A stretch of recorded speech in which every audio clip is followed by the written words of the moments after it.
오늘 우리에게 주신 하나님의 말씀 보도록 하겠습니다. 오늘 우리에게 주신 하나님의 말씀은 마태복음 4장 1절에서 11절까지 말씀입니다. 마태복음 4장 1절로부터 11절입니다.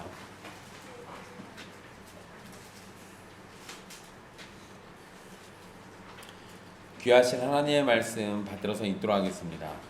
그때 예수께서 성령에게 이끌려 마귀에게 시험을 받으러 광야로 가사 40일을 밤낮으로 금식하신 후에 줄이신지라.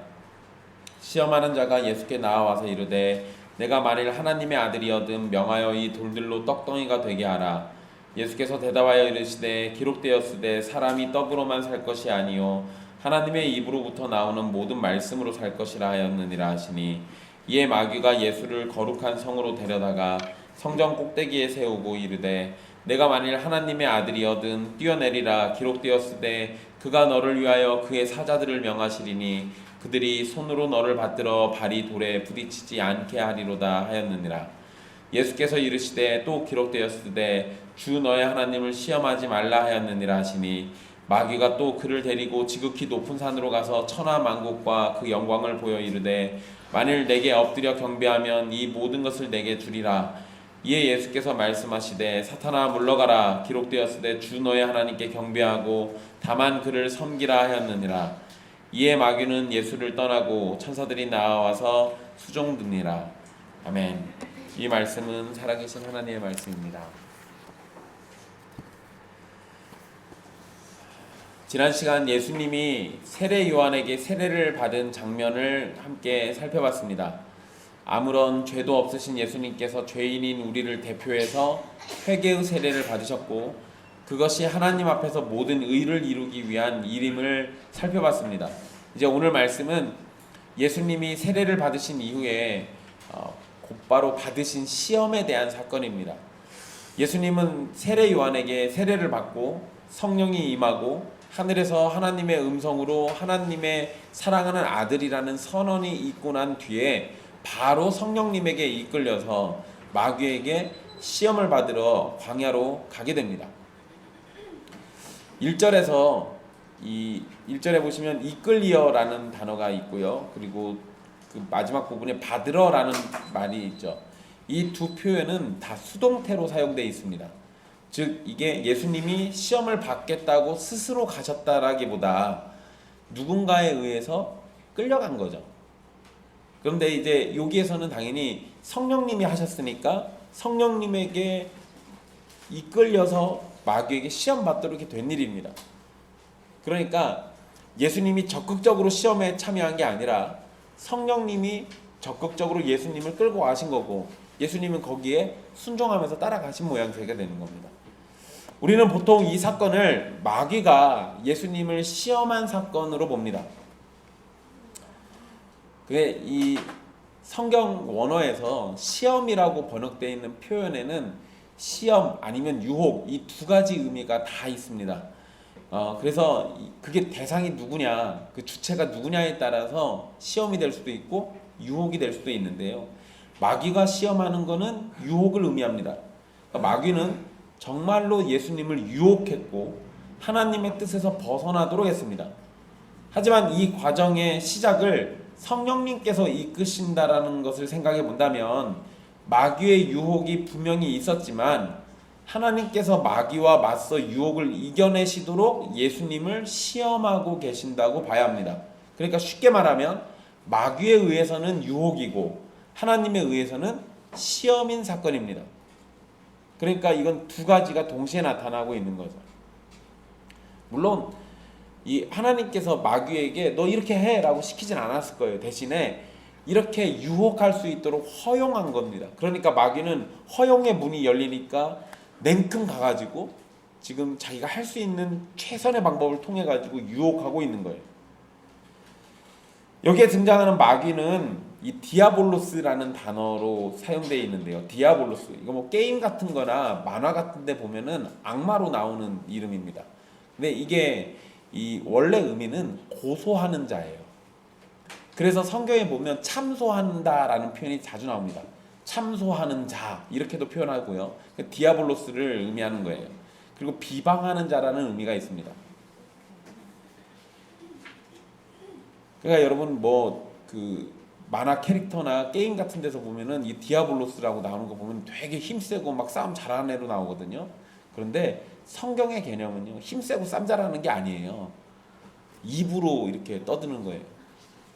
그래서 하나님한테 가서 막 비방하는 거예요. 하나님, 얘가 율법을 얼마나 어겼는지 아십니까? 이런 거 얘기하는 애가 이 마귀예요. 그리고 우리를 비방하죠. 그리고 우리가 얼마나 나쁜지 이런 거에 대해서, 또는 우리가 하지도 않은 거에 대해서 더 부풀려가지고 얘기하거나 이런 식이. 그러니까 여러분 이런 거예요. 처음에 이 비방이 누구에게 먹혔냐면 하와에게 먹혔죠. 처음에 마귀가 하와 꼬드길 때 이거 먹지 말라고 그랬냐, 그러면서 살살 꼬드겨가지고 비방하잖아요. 하나님의 말씀을 속이고 비방해요. 그런 존재로서 이 마귀를 이해하시면 쉽습니다. 이 마귀는 우리가 보통 사탄이라고도 부르는 귀신들의 우두머리입니다. 그리고 이 시험의 장소는 광야라고 4장 1절에 써져 있는데요. 여러분 성경에서 광야는 이 크게 세 가지 의미를 가지고 있습니다. 이스라엘을 시험하는 장소로서의 광야가 있고요. 그리고 귀신들의 거처, 귀신들의 집으로서의 광야가 있습니다. 그리고 하나님의 위로가 있는 장소로서의 광야가 또 있습니다. 참 재미나죠? 귀신들이 사는 곳인데 거기에서 뭐가 있냐면 하나님의 위로가 있어요.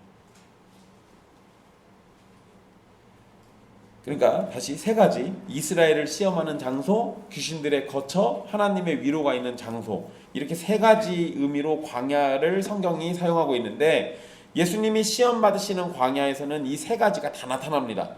일단 마귀가 있는 장소니까 마귀의 거처였죠. 광야.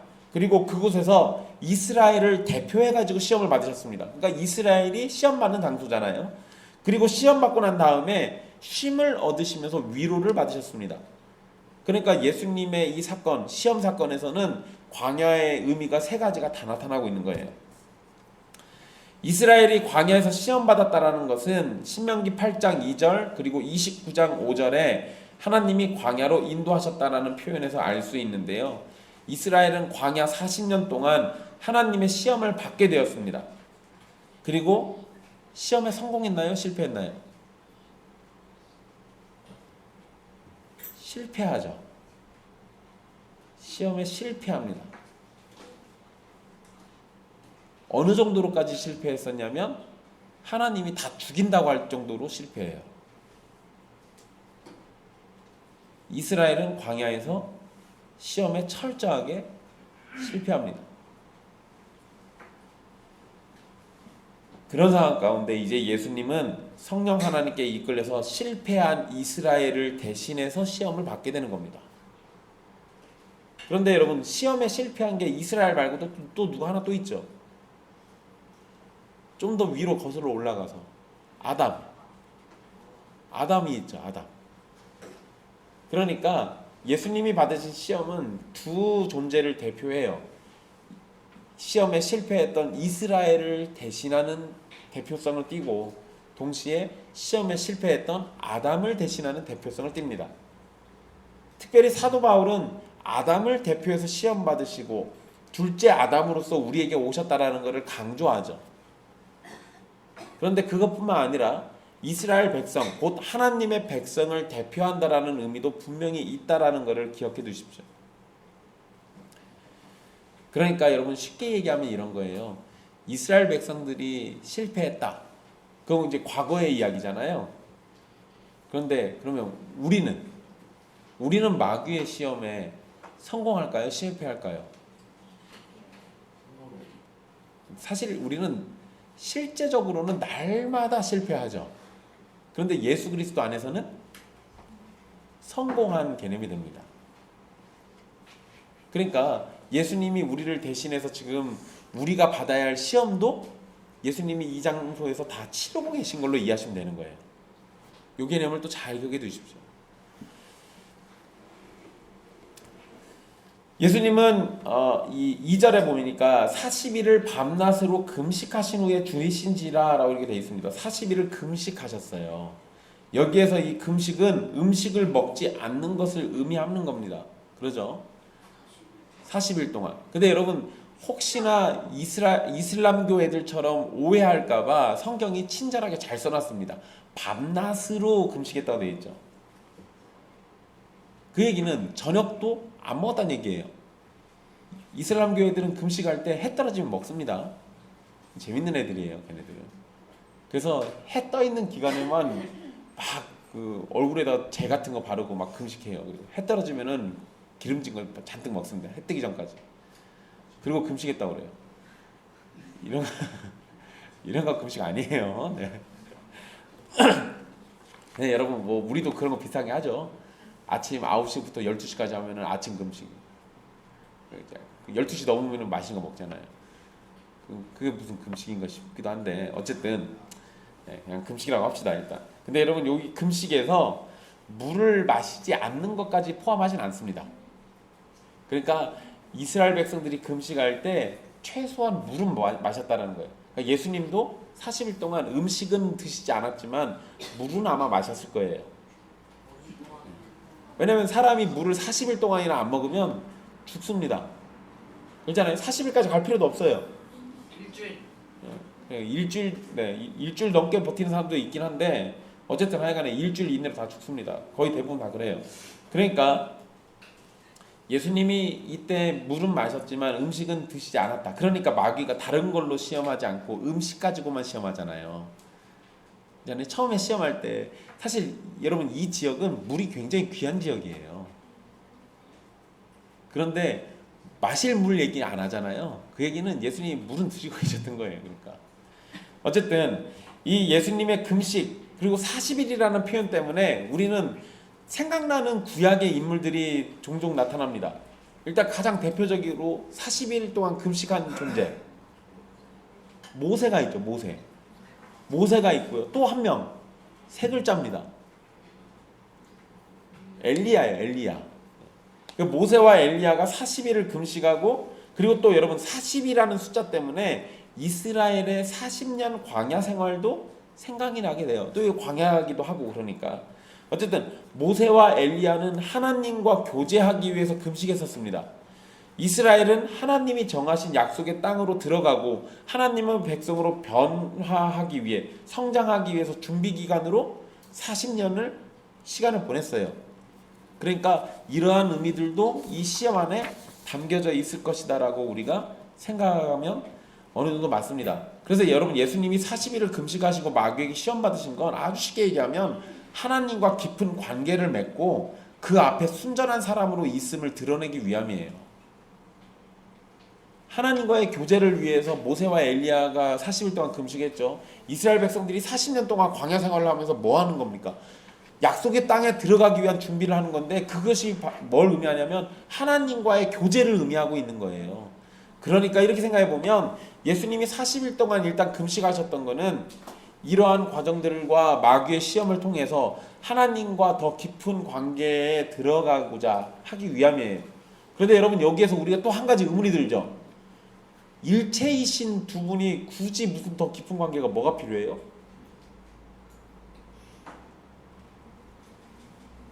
그러잖아요. 성부와 성자는 성령님과 함께 삼위일체이신데 일체보다 더 깊은 관계가 뭐가 있어요? 없잖아요. 그럼 도대체 왜 그러셨냐고요? 누구를 위한 거겠습니까?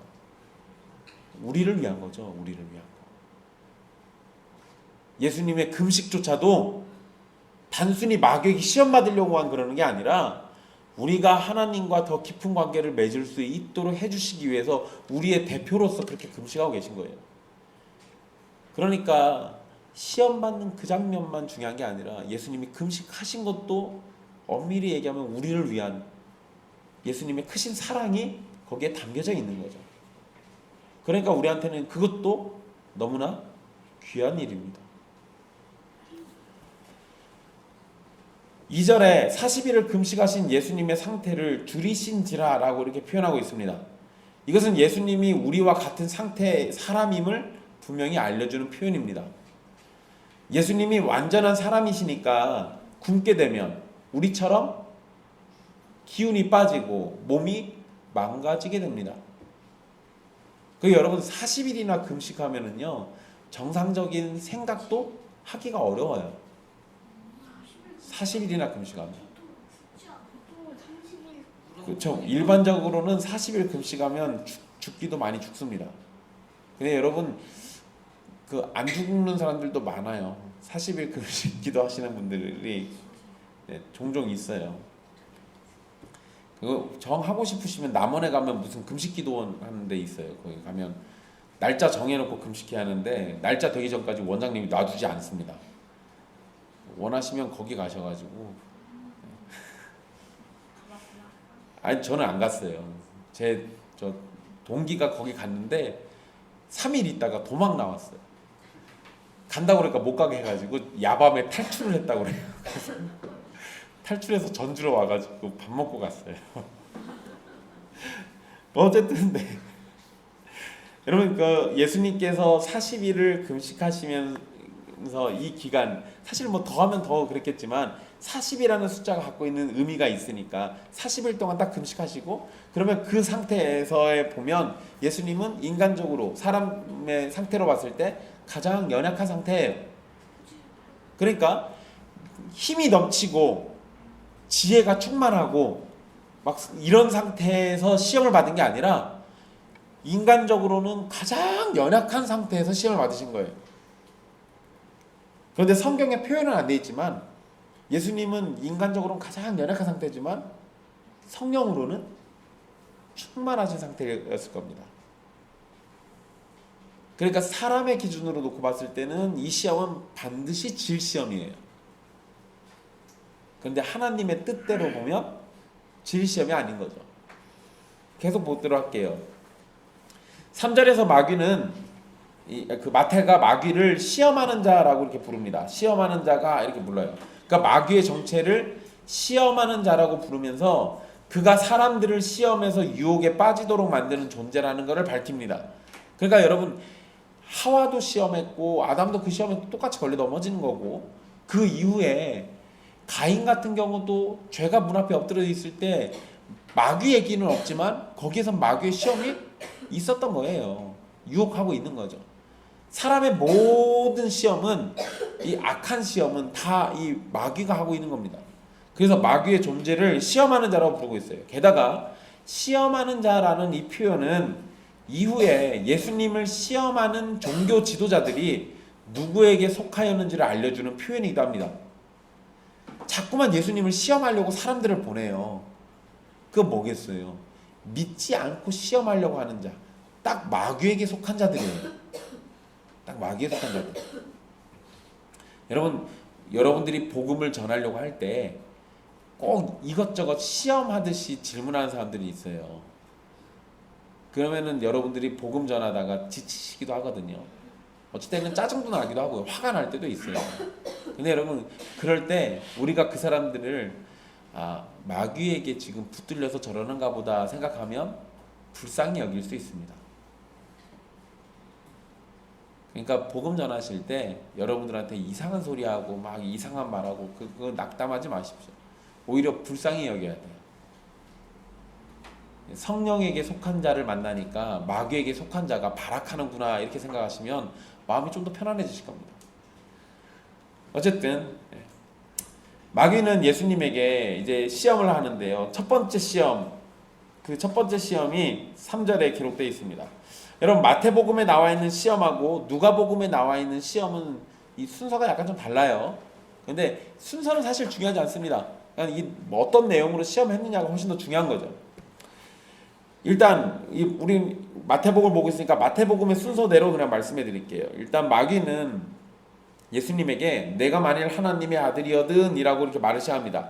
마귀의 말은 예수님이 하나님의 아들이 아니라고 주장하는 건 아니에요. 야, 너 하나님의 아들 아닌 것 같은데? 이렇게 말하는 건 아닙니다. 그런데 일단 마귀는 가정적으로 말하기는 하지만 하나님의 아들이라는 사실을 받아들이면서 인정하는 것 같습니다. 물론 여러분 가정적으로 말한다라는 것은 완전히 인정하고 싶지는 않다는 거예요. 그러니까 하나님의 아들이라는 사실을 완전히 인정하려고는 하지 않지만 그렇지만 마귀가 유혹하는 것은 하나님의 아들이라는 지위의 사실 여부보다 하나님의 아들이라는 지위를 함부로 쓰도록 하는 데 있는 겁니다. 그러니까 여러분 제가 어렸을 때 저희 집에 그 친구들 자주 데려갔거든요.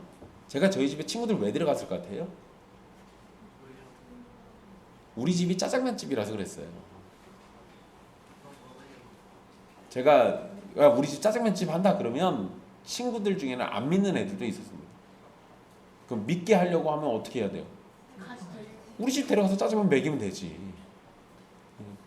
근데 그럴 때 친구들 중에는 나쁜 놈들도 있으니까, 나쁜 놈들은 알면서도 야 네가 진짜 짜장면집 아들이면 짜장면 줘봐 이렇게 얘기해요.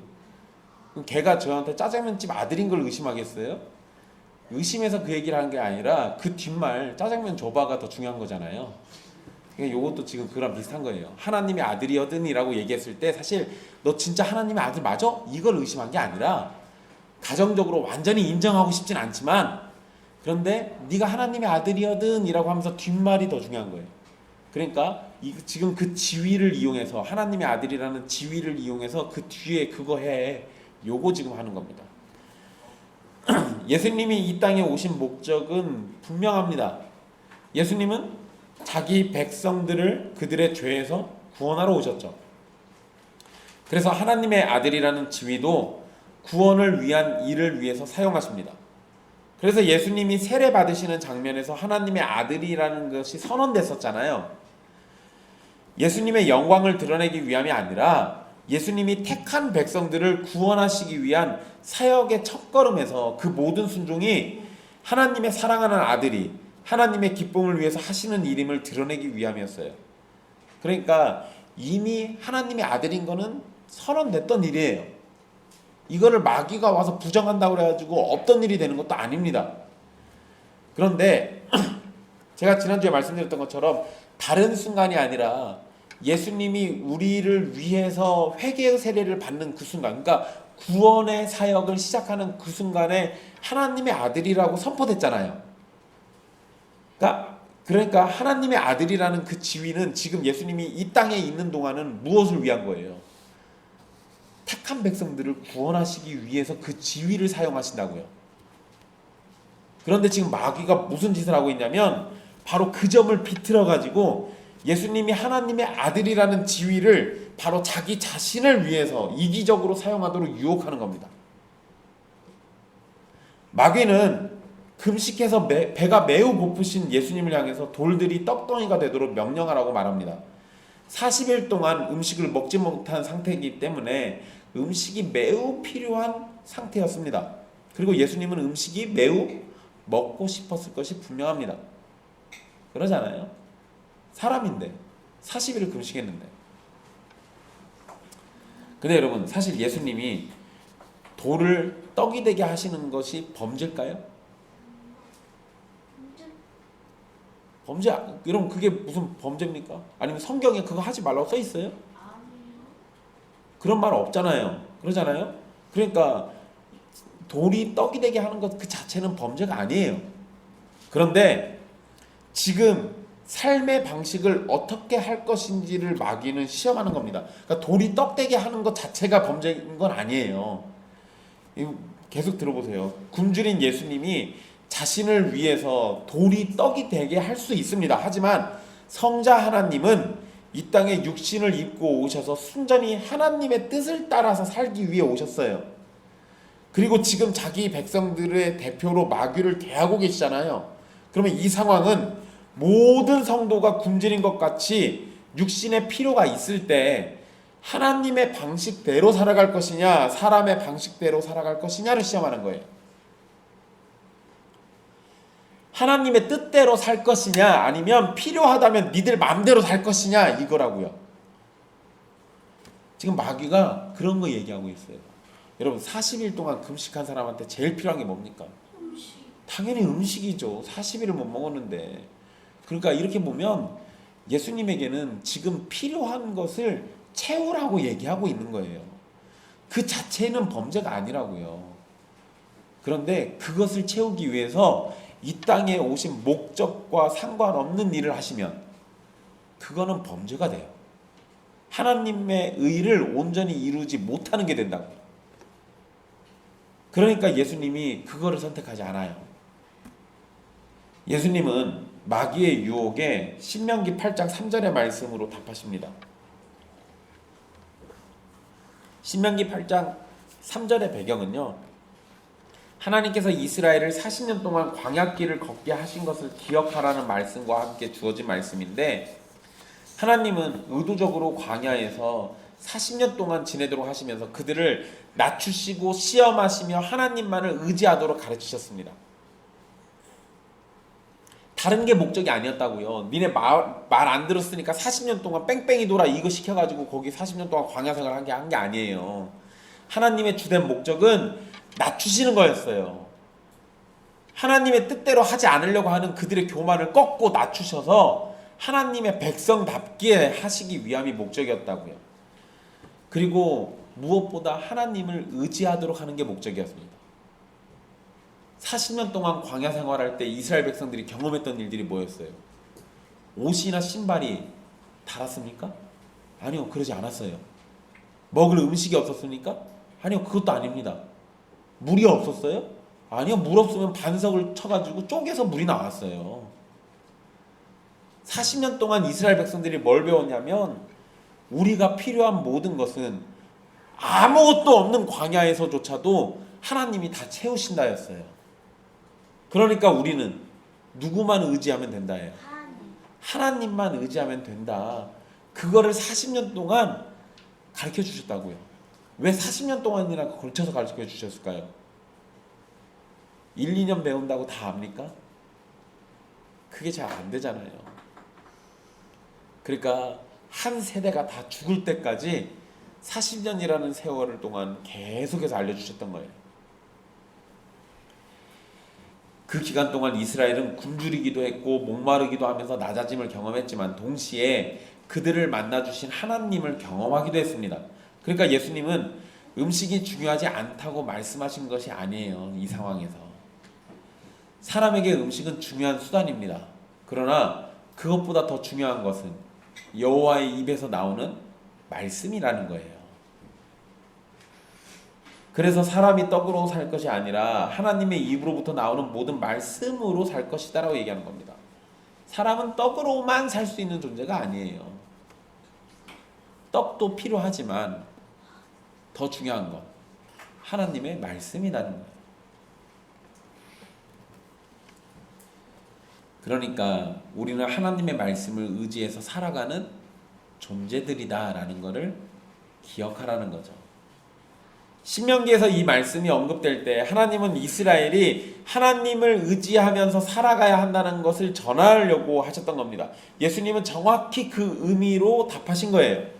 사람이 굶주림에 처하게 되면 자신의 배고픔을 해결하려고 노력할 겁니다. 여러분 얼마 전에 좀 안타깝고 슬픈 기사가 있었어요. 그 80대 노인이 도둑질 해가지고 붙잡았더니 6.25 참전용사라고 나오더라고요. 혹시 주변에 참전용사들 어렵게 사시면은 여러분들 힘 닿는 대로 도와주십시오. 나라를 위해서 애쓰고 수고하셨는데. 근데 여러분 참전용사 그분 얼마나 배가 고팠으면 가서 그 참치 캔이랑 막 기름 같은 거 이런 거 훔쳐다가 드셨겠어요. 배고프면 굶주림에 처하면 그걸 해결하려고 사람이 노력하게 돼요. 여러분 막 어떤 그 외국의 프로그램인데요. 채식주의자인데 뭐 무슨 오지에 가서 이렇게 생존하는 그런 프로그램이었어요. 분명 채식주의자인데 며칠을 배를 굶으니까 쥐를 잡아가지고 쥐고기를 먹어요. 너무 좋아요. 쥐 잡았다고. 채식주의자고 뭐고 다 필요 없습니다. 배고프면은 쥐든 뭐든 다 잡아먹어요. 사람이니까 그러죠. 그게 정상이에요. 그게. 굶주리면 그 배고픔을 해결하려고 노력하는 게 맞아요. 그런 노력이 잘못된 건 아닙니다. 그런데 배고픔을 해결하겠다고 우상 숭배할 수는 없죠. 그러잖아요. 배고픔을 해결하겠다고 탈출했던 애굽으로 돌아가서도 안 되는 겁니다. 이스라엘 백성들은 배고픔을 해결하려고 우상 숭배하려고 했었고요. 배고픔을 해결하려고 그냥 애굽으로 다시 돌아가자라는 소리 했었어요. 근데 그러면 안 된다고요. 하나님이 원하신 건 그게 아니라고요. 배고플 때 어떻게 하면 돼요? 모든 걸 주시는 하나님을 바라보라고 그거 가르쳐 주신 거였어요. 신명기 말씀의 배경은 이런 거였습니다. 그들을 광야로 이끄신 하나님을 버리고 다른 신을 선택하는 거 이거 안 되는 겁니다. 사람이 굶주려서 생명을 위협받는다고 하더라도 하나님을 전적으로 신뢰하고 의지하는 것을 포기해서는 안 돼요. 마귀의 유혹은 바로 그 점을 노린 겁니다. 하나님을 의지하기보다 하나님의 아들인 예수가 가진 힘을 사용해서 지금 찾아온 배고픔을 해결하라는 겁니다. 그러나 예수님은 떡을 먹고 사는 것이 아니라 하나님의 말씀을 따라서 사는 것이 더 중요하다라는 것을 강조합니다. 이것은 궁극적으로 하나님만을 의지하라는 것을 알려주는 겁니다. 하나님을 의지하지 못해서 돈 벌기 위해서 하나님의 말씀을 포기하고 말씀 듣는 자리를 떠나거나 하나님의 말씀을 따르지 않는다면 그것은 이미 이 시험에 걸려 넘어진 겁니다. 우리가 이 땅에서 살아가는 것은요, 하나님이 우리에게 지금 숙제 주신 거예요. 우리 예수님 믿었으면 천국 가잖아요. 그럼 뭐하러 시간 끌어요? 그냥 바로 천국 보내주시면 되지. 근데 왜 우리를 예수님 믿고 구원받은 백성이라고 하는 우리를 왜 이 땅에 계속 살게 하시냐고요. 그 하나님이 우리에게 숙제를 남겨주신 거예요. 우리는 이 땅에서 그 숙제 잘하면 됩니다. 근데 그 숙제가 뭐냐면 하나님의 말씀대로 사는 거예요. 여러분, 우리는 이 땅에서 하나님이 허락하신 생명을 충실히 살아야 합니다. 그러나 우리의 삶을 살기 위해서 돈을 벌고 직장을 잡고 일을 하는 것은 훌륭한 일이지만 그런 일들을 위해서 하나님께 예배하기를 포기하거나 말씀을 배우고 듣는 것을 포기하는 것은 허락되지 않았습니다. 그러니까 뭐가 더 중요한지를 잘 생각해 보라는 거예요. 뭐가 더 중요한지를 잘 생각해 보라고. 사람은 미련해서 가진 재산이 줄어들거나 돈을 더 벌 수 있는 상황을 놓칠까봐 주의를 포기하거나 말씀이 있는 교제를 포기합니다. 그러나 주님은 40일을 금식하시면서 생명의 불이 꺼져가는 중에서도 자신을 위해서가 아니라 하나님의 영광을 위해서 그리고 하나님의 방식으로 하나님을 의지하면서 마귀의 유혹을 물리치셨어요. 이게 저와 여러분에게도 필요한 겁니다. 결정적인 순간에 우리가 무엇을 의지하느냐, 우리가 무엇을 쫓느냐, 중요한 일이에요. 아주 중요한 일입니다. 여러분, 제가 그 스마트팜 한다고 여러분들한테 하도 떠들어대가지고 다들 알고 계시잖아요. 제가 그거 한다고요, 제가 비상금 통장에 모아놨던 돈들 다 탈탈 털어가지고 저쪽에다 송금해 주니까 돈이 없어요, 통장에. 그러니까 마음이 굉장히 허해지고요. 그리고 불안 증세가 더 심해졌습니다. 돈이 있을 때는 안정감이 있었는데요, 주머니에 돈이 없으니까 불안해졌어요. 그나마 아직 대출은 안 받아가지고요, 누구에게 쫓기진 않습니다. 그래요, 여러분, 약간 이러니까요 좀 진짜 무서워지기도 하더라고요. 옛날에는 막 그냥 밖에 나와서 누구 밥 사주는 거 겁없이 막 사줬는데요, 이제 한 12번씩은 생각해요. 이거 사줘도 괜찮아.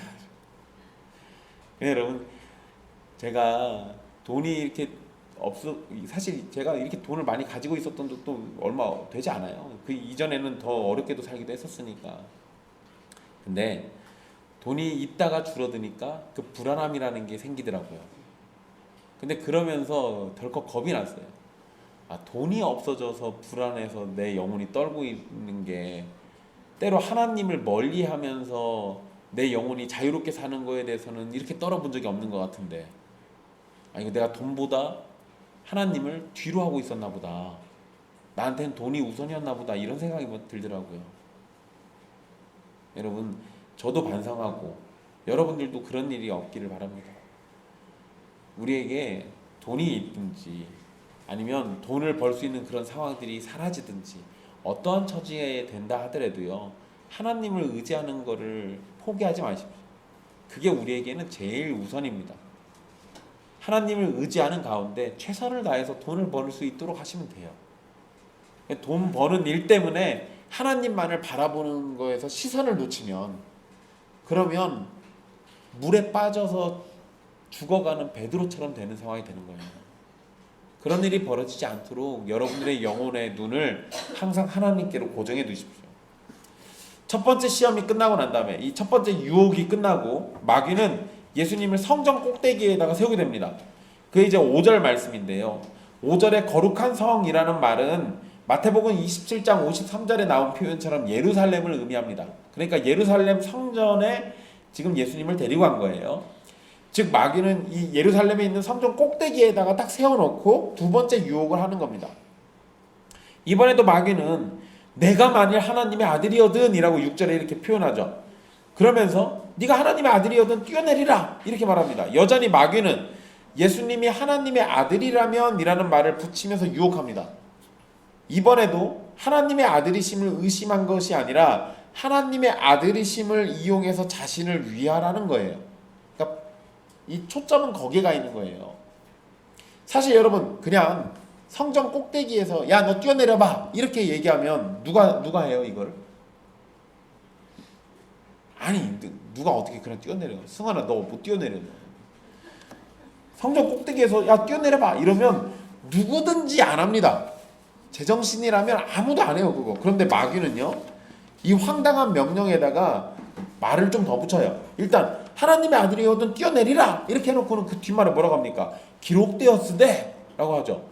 뭐 하고 있는 거예요? 마귀가 성경을 인용하고 있어요. 야 너 뛰어내려봐. 하나님 말씀에 이렇게 돼 있어. 그리고 한번 뛰어내려봐. 지금 이 얘기하고 있죠. 예수님이 말씀으로 마귀의 유혹을 물리치니까 이번에는 말씀을 활용해서 이것이 마치 하나님의 말씀을 따르고 인정하는 것처럼 보이도록 만드는 겁니다. 마귀가 인용한 성경 구절은 시편 91편 11절 12절입니다. 시편 91편의 전체적인 내용은 뭐냐면 하나님께서 하나님의 백성들을 보호하신다라는 내용이에요. 그러니까 하나님이 자기 백성들을 돌보신다, 보호하신다 이거를 지금 노래하는 내용인데 그 내용의 마지막 부분에 이 말씀들이 나와요. 하나님이 보호해 주신다라고 하는 내용 가운데 천사들을 보내셔서 그들을 지키시고 천사에게 명령하셔서 발이 돌에 부딪히지 않게 하신다라는 표현이 등장합니다. 그러니까 마귀는 지금 이 내용을 또 가져다가 거꾸로 이용하면서 하나님이 말씀에 이렇게 하신다라고 했으니까 너를 위해서 그렇게 해주실 거야. 그러니까 믿고 뛰어내려. 이렇게 지금 예수에게 얘기하고 있는 겁니다. 그러니까 여러분 이 시험만 놓고 보면 마귀가 지금 뭐를 믿고 있는 거예요? 하나님의 말씀을 믿고 있는 거예요. 얘도 한 번씩 대단한 믿음이 있습니다. 근데 여러분 그런데 사실 시편 91편의 말씀은요 하나님이 자기 백성을 지키실 거니까 하나님을 전적으로 의지하고 신뢰하라는 내용의 노래예요. 그런데 마귀는 그걸 이용해가지고 예수님이 성전에서 뛰어내리면 천사들이 예수님을 보호해 줄 거고 그러면 사람들이 예수님이 하나님의 아들이심을 알게 될 것이다 라고 지금 말하는 겁니다. 그런데 이미 예수님은 하나님의 아들이시잖아요. 야 너 하나님의 아들이어도 뛰어내려봐. 이거는 야 네가 그렇게 뛰어내려서 천사가 너를 받들면 네가 하나님의 아들이라는 것이 사람들에게 다 증명되는 거야. 그러니까 한번 해봐. 이 얘기잖아요. 그런데 이미 예수님은 하나님의 아들이심이 증거됐었습니다. 높은 성전에서 뛰어내리고 천사들이 보호해주는 놀라운 일 가운데 증거된 게 아니라 죄인들을 대표해서 회개의 세례를 받는 낮아지신 자리에서 하나님의 아들이심이 증거됐어요. 마귀는 하나님의 말씀까지도 지금 자기중심적으로 사용할 걸 유혹하고 있는 겁니다. 그냥 이 장면을 놓고 보면은요, 여러분 말씀을 자기중심적으로 악용하는 가장 대표적인 사람이 누구겠어요? 목사들이요, 목사들. 목사들이 말씀 가지고 자기에게 유리한 쪽으로 해석하는 건요, 다 그 목사들이 마귀에게 속했다라는 증거예요. 근데 이게 목사들만 그럽니까? 아니요, 성도들도 그럽니다. 성도들도 이게 그 말씀이 아닌데 자기에게 유리한 쪽으로 해석해가지고 적용해요. 그런 짓 하면 안 됩니다, 여러분. 그건 마귀에게 속한 짓이에요. 여러분, 예수님은 7절에 마귀를 대항해서 말씀하시는데 마귀가 시편을 인용한 것이 틀렸다라고 지적하시거나 그 시편의 원래 의미가 그런 것이 아니라고 말씀하시지 않습니다. 그저 마귀가 사용한 시편에 대해서는 대응하지 않으시고 다른 말씀인 신명기 6장 16절을 인용하셔서 대답하십니다. 예수님은 주 너의 하나님을 시험하지 말라 하였다라고 답해 줍니다. 예수님은 마귀의 의도를 분명하게 파악하신 거예요. 마귀가 인용한 시편의 말씀은 하나님을 신뢰하라고 가르치는 건데 마귀는 그걸 가지고 시험해 보라고 지금 얘기하는 거예요. 여러분 이거 말이 다르잖아요.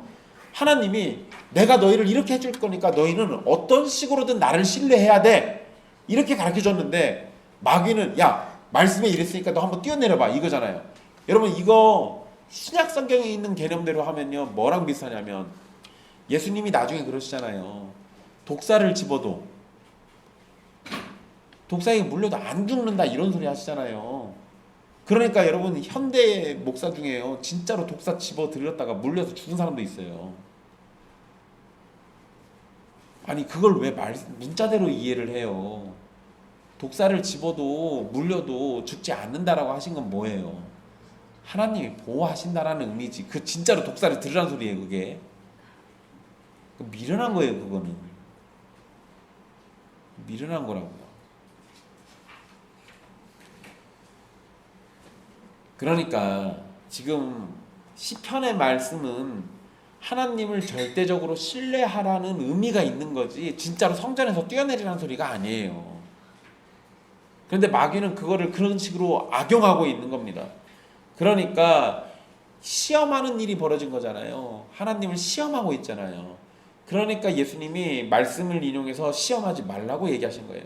여러분 이 말씀 예수님이 인용하신 말씀은 신명기 6장 16절인데 이거요 마사에서 시험한 것처럼 하나님을 시험하지 말라는 말씀입니다. 마사라는 곳에서 시험한 일이 뭐냐면요 마사라는 곳에서 백성들이 하나님을 시험한 사건은 출애굽기 17장 2절에 기록되어 있습니다. 이게 뭐냐면 물이 없어서 하나님을 신뢰하지 못하고 물을 달라고 하나님을 시험했던 사건이에요. 이 사건은 예수님이 이 말씀을 인용하신 것은 이스라엘이 마사에서 하나님을 전적으로 신뢰하지 못하고 하나님 앞에서 죄를 지으면서 하나님을 시험한 것처럼 지금 예수님이 성전에서 뛰어내리는 것은 하나님을 시험하는 것이 됩니다. 하나님의 아들이심을 드러내는 일에서 필요하다면 하나님 아버지께서 알아서 드러내 주실 거예요. 그런데 그것을 예수님이 스스로 만들어낼 필요는 없다라는 거예요. 그리고 이미 세례 사건에서 예수님은 하나님의 아들이라고 선언됐잖아요. 그런데 더 많은 사람이 보는 예루살렘 성전에서 뛰어내리면서 하나님의 아들이라는 점을 사람들에게 알리려고 하는 것은 하나님이 요단강에서 선언하신 것으로 만족하지 못하고 더 많은 증인과 사람들의 환호를 받으라고 하는 겁니다. 결국 마귀는 예수님에게 하나님을 움직여서 자신을 드러내고 뽐내고 자랑하고 영광을 얻으라고 유혹하는 거지만 예수님은 그것을 철저하게 거부하고 오히려 마귀를 꾸짖으셨어요. 여러분 우리도 이런 실수 되게 잘합니다. 하나님을 움직여서 자신을 드러내고 뽐내고 자랑하고 영광을 얻으려는 거. 여러분 제가 그 부흥사들이나 막 뭐 기도 강조하시는 분들이 하는 말 중에 제일 웃긴 말이 있어요. 하나님의 보좌를 흔들라. 보좌가 흔들려요? 내 기도로 보좌가 흔들려요? 여러분 하나님이 앉으신 보좌가 흔들릴 정도면요 내 기도가 하나님보다 무거워하잖아요. 그건 말도 안 되는 소리예요. 그게 뭘 의미하는 거예요? 하나님의 뜻을 또 돌이키라고도 합니다. 기도를 통해서 하나님을 움직여서 나 자신을 드러내라고 하는 거잖아요. 기도는 그렇게 쓰는 거 아닙니다. 기도는 오히려 하나님 앞에 철저히 나를 쳐서 복종시키고 낮아지게 하는데 사용하는 거예요. 기도로 하나님의 뜻을 움직여가지고 어떻게 해보겠다라고 쓰는 게 아니라 그러니까 오해들 하시면 안 되는 겁니다. 이렇게 이제 두 번째 유혹도 실패로 끝나고요. 이제 마귀는 지극히 높은 산으로 예수님을 데리고 갑니다. 그리고 만국과 그 영광을 보여주었다라고 성경에 기록되어 있습니다. 여러분 이 장면에서 사람들은 어떻게 마귀가 천하만국을 다 보여줄 수 있었느냐고 질문하면서 의심을 합니다. 근데 우리는 마귀가 어떤 방식으로 예수님에게 천하만국을 다 보여줬는지 정확히는 알 수 없어요. 하지만 두 가지로 생각해 볼 수 있겠죠.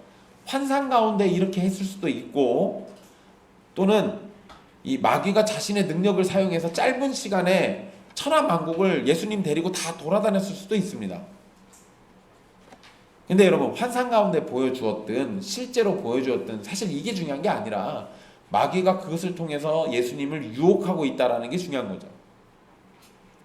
그러니까 어떻게 천하만국을 그 순간에 다 봤지? 이런 걸로 자꾸 말꼬리 잡고 싸우지 마십시오. 그건 별로 중요한 거 아니에요. 신명기 34장 1절에서 4절 말씀을 보시면은요, 거기에 하나님은 모세를 느보산 위에 데리고 가십니다. 그리고 거기에서 약속의 땅을 보여주신 일이 있어요. 그런데 참 슬픈 장면이에요. 모세는 약속의 땅을 눈으로 보기는 했지만 그곳에 들어가지는 못합니다. 그리고 그 느보산에서 죽게 되거든요. 그러니까 마귀가 느보산에서 모세의 일을 이용해 가지고 예수님을 유혹하는 거라면 이런 식이 되는 거죠. 모세는 눈으로만 보고 얻지 못했지만 너는 방금 본 것을 다 얻을 수 있다라고 유혹하는 거예요. 게다가 마귀가 조건 하나 겁니다. 자신에게 엎드려 경배하면 이 모든 것을 주겠다. 근데 여러분, 여기에 지금까지 했던 말이 하나 빠졌어요. 그치, 네가 하나님의 아들이거든. 이 말은 이때 안 합니다. 그 얘기는 마귀가 사실은 알고 있었다는 거예요? 모르고 있었다는 거예요? 이미 알고 있었어요. 하나님의 아들인 거 뻔히 알고 있습니다. 근데 여기에서는 그 말 안 해요. 왜? 하나님의 아들인 거 인정하고 절받고 싶거든요. 그러니까 지금 그 말을 안 합니다. 이제 마귀는 너무도 뻔한 유혹을 합니다. 그런데 여러분, 이 유혹은 매우 강력한 유혹이에요.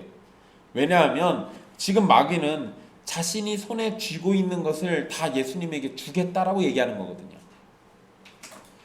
예수님은 이 땅에 마귀에게 속한 자들 가운데 자기 백성들을 구원하러 오셨습니다. 만약에 마귀가 그걸 지금 준다면 예수님은 뭐 하실 필요가 없어요? 그쵸? 십자가를 지실 필요 없습니다. 죽음과 무덤에 묻히는 고통도 필요 없어요. 제자들의 배신을 경험할 필요도 없습니다. 사랑하는 어머니 앞에서 죽을 일도 없어요. 그냥 고통받는 거 아무것도 안 해도 돼요. 그런데 여러분, 여기에서도 마귀는 이전과 같은 의도를 품고 있는 겁니다. 하나님의 방식이 아니라 마귀가 제시하는 방식으로 백성들을 구원하라는 거예요. 마귀가 제시한 것을 따르면 예수님은 고난받을 필요가 없습니다. 대신에 뭐만 하면 돼요? 그냥 절만 하면 돼요. 그런데 여러분, 마귀를 따르면 무슨 일이 벌어지는지 아십니까? 절하고 천하만국 다 얻어버리면 무슨 일이 벌어지냐? 하나님의 말씀에서 메시아를 예언한 말씀들이 싹 다 거짓말 돼버립니다. 예수님의 절 한 번이면 하나님께서 선지자들을 통해 가지고 예언했던 그 내용들이 다 거짓말이 된다고요. 그럼 하나님의 말씀은 못 믿을게 되죠. 못 믿을게 된다고요. 그리고 마귀의 방식을 따랐을 때 예수님의 택하신 백성들을 완전히 구원한다는 보장도 없고 사실상 구원할 수도 없습니다. 그리고 여러분 잘 보세요. 천하 만국을 준다고 그랬지 사람들을 준다고는 안 했잖아요. 그러니까 마귀가 지금 말장난하고 있는 거예요. 여러분, 예수님이 하나님 앞에서 완전한 순종을 보이지 않으시면, 그래서 우리에게 주신 의의를 얻지 못한다면 우리는 완전한 구원이라는 걸 가질 수가 없습니다. 그러니 예수님이 마귀에게 절해서 천하 만국을 얻는다고 해도 우리는 구원을 얻지 못하고 계속해서 마귀에게 속해서 율법의 저주를 받게 될 겁니다. 그러니까 예수님이 여기서 절하시면 안 돼요. 근데 여러분, 예수님이, 제가 이 유혹이 강력한 유혹이라고 하는 게 뭐냐면요, 예수님이 겟세마네 동산에서 기도하실 때 뭐라고 기도하셨어요? 이 잔을 내게서 하실 수 있거든 치워달라고 하시잖아요. 죽음의 잔을 예수님도 안 받고 싶었다니까요. 그런데 지금 마귀가 뭐 한 거예요? 그거를 한 번에 해결해 주겠다잖아요. 절만 하면 바로 해결해 주는 거예요. 그럼 예수님 굳이 그렇게 두려워 떨면서 기도하실 필요도 없었던 거예요. 그런데 그렇게 절해버리면 우리를 구원 못한다니까요. 게다가 여러분, 마귀가 예수님에게 지금 자신을 예배하라고 말하는 겁니다. 하나님이 아닌 마귀를 숭배하고 섬기라는 것은 십계명의 첫 번째와 두 번째 계명을 완전히 어긴 거예요. 게다가 여러분, 첫 번째 계명 어기잖아요. 나머지 계명 싹 다 어긴 것이 됩니다. 그러니까 여러분, 아주 단순하지만 너무나도 강력한 유혹이었고 그 대가는 너무나도 큰 거예요. 마귀의 뻔하고 강력한 유혹에 예수님은 신적인 명령을 내리십니다. 예수님은 마귀를 사탄이라고 부르시면서 물러날 것을 명령하십니다. 그리고 세 번째 유혹에 대해서 성경 말씀을 인용하시면서 대답하셨는데요. 신명기 6장 13절을 인용하셨습니다. 내 하나님 여호와를 경외하며 그를 섬기며 라는 말씀인데요. 예수님은 첫 시험부터 세 번째 시험까지 뭐만 하셨냐면 오로지 하나님만을 의지하고 하나님을 경외하고 섬기는 자세로 대하셨습니다. 그리고 마귀도 하나님을 경외하고 하나님만을 섬겨야 한다는 것을 강조하시면서 자신을 떠날 것을 명령하셨어요. 마귀는 지금까지 이스라엘에게 승리했을지 모르지만 예수님에게는 완전히 실패했습니다. 예수님은 아담과 이스라엘이 실패했던 시험을 너무나도 완벽하게 잘 이겨내셨어요. 예수님의 말씀 때문에 마귀는 떠나게 됩니다. 그리고 마귀 대신에 천사들이 나타나서 예수님을 수종들었어요. 온전히 하나님을 신뢰하고 신뢰하신 예수님에게서 마귀는 철저하게 실패했던 겁니다. 근데 여러분, 그냥 마태복음에서는 마귀가 떠났다라고만 돼 있잖아요. 11절에 마귀는 예수를 떠나고 라고 돼 있는데요. 재미나게도 누가복음에서는 누가복음 4장 13절에 보면요, 마귀가 얼마 동안만 떠났다라고 기록되어 있습니다. 얼마 동안만 떠났다. 그 얘기는 뭐예요? 또 시험하러 왔다. 근데 여러분, 그거는 이 광야에서 시험이 아니라 예수님의 사역 내내 시험이 따라다녔어요. 마귀는 계속해서 유혹했습니다. 누가복음의 표현이 마귀가 다시 예수님을 유혹하기 위해서 찾아왔다는 걸 우리가 알려주는데, 그리고 실제로 이후 마귀는 사람들이나 종교 지도자들의 입을 통해 가지고 끊임없이 유혹했어요. 그리고 예수님을 넘어뜨리려고 했습니다. 심지어 누구까지 이용됩니까? 베드로까지. 베드로도 헛소리하죠. 마태복음 16장에. 그래서 예수님이 베드로한테 뭐라고 그래요? 사탄아, 내 뒤로 물러가라. 마귀는 계속해서 자신이 할 수 있는 능력대로 예수님을 유혹하려고 했던 겁니다. 하지만 광야에서 마귀는 도망갔고 예수님은 천사들의 수종을 받게 됐습니다. 수종드니라라는 이 단어는요, 음식을 공급한다라는 의미가 있어요.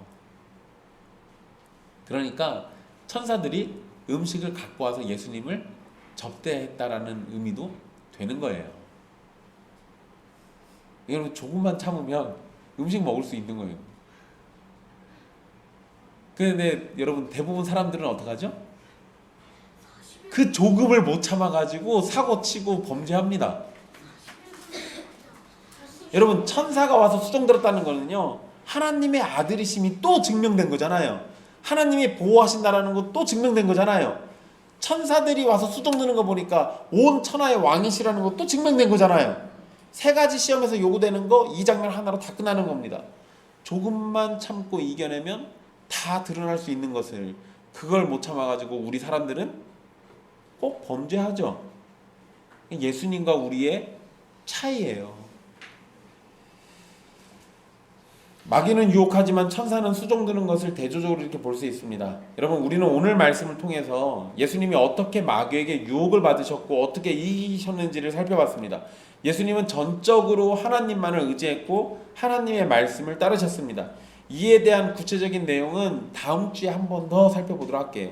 우리가 오늘 기억할 것은 마귀가 감히 시험할 수 없었던 성자 하나님이신 예수님께서 우리를 구원하시기 위해서 낮아지셨고 마귀에게 유혹받는 일까지 감당하셨다라는 거예요.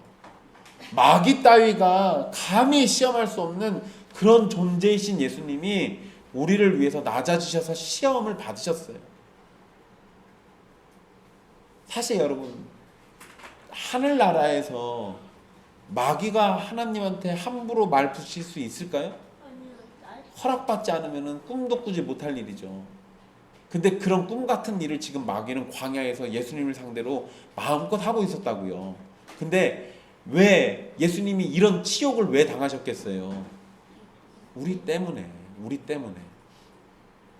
우리가 받는 시험을 본인이 몸소 다 받으셔서 마귀의 고소를 막으시려고 우리 대신 지금 이러고 계신 거라고요. 이런 일을 위해서 성부께서는 마귀에게 유혹을 허락하셨고 성령님께서는 예수님을 시험받는 광야로 이끄셨습니다. 그리고 성자이신 예수님은 우리를 위해서 훌륭히 유혹을 이겨내셨습니다. 사랑하는 형제자매 여러분, 우리의 구원을 위해서 이렇게 일하시는 하나님을 보십시오. 마귀는 큰 착각 속에서 예수님을 유혹했고 자신이 해낼 수 있을 것이라고 생각했을 겁니다. 그러나 예수님은 성령으로 충만하신 분이었고 아담과 달리 완전한 순종과 완전한 신뢰로 하나님 아버지를 의지하시는 분이셨습니다. 그리고 그분이 우리의 주님이시자 왕이시고 우리의 대표이시고 우리의 제일 큰 형이 되세요. 마귀가 우리에게 오면 우리의 머리부터 발끝까지 흐르는 예수 그리스도의 보혈 때문에 마귀가 우리를 어쩌지 못해요.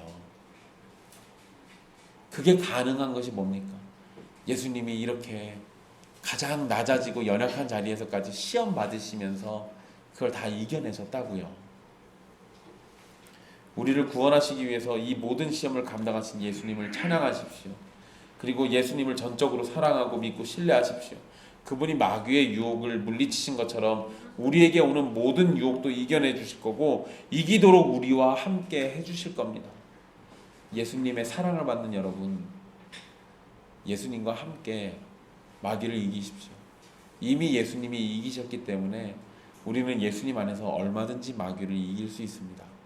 그리고 우리의 구원을 위해서 낮아지시고 연약해지시고 마귀 따위에게 시험 받는 것까지도 감내하시면서 우리의 구원을 위하신 예수님을 바라보십시오. 기도하겠습니다.